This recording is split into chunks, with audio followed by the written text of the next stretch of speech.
गणतन्त्र जिन्दाबाद भन्दै 17,000 मान्छेहरूलाई मारेर ल्याइएको व्यवस्थाले आज नागरिकहरूलाई देशमा नै बस्न मन नलाग्ने बनाउँदैछ।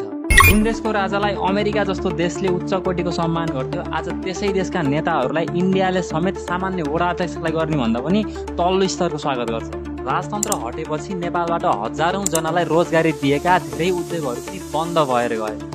बीपीको प्रजातान्त्रिक समाजवादमा विश्वास गर्ने नेपाली कांग्रेस र मार्क्सवाद लेनिनवादमा विश्वास गर्ने एमाले है वेन्ट फर म्यासिभ प्राइभेटाइजेसन, त्यो पनि अनब्रिडल प्राइभेटाइजेसन, र जुन प्राइभेटाइजेसनले हाम्रो इन्डस्ट्रियल प्रोडक्सन खतमै पार्यो। गणतन्त्रकै स्थापनापछि पर्यटक भित्राउन बनाइएको त्रिभुवन इन्टरनेसनल एयरपोर्ट नेपालीहरूलाई खाडी मुलुकमा पठाउने मानव निर्यात केन्द्र जस्तो बनेको छ।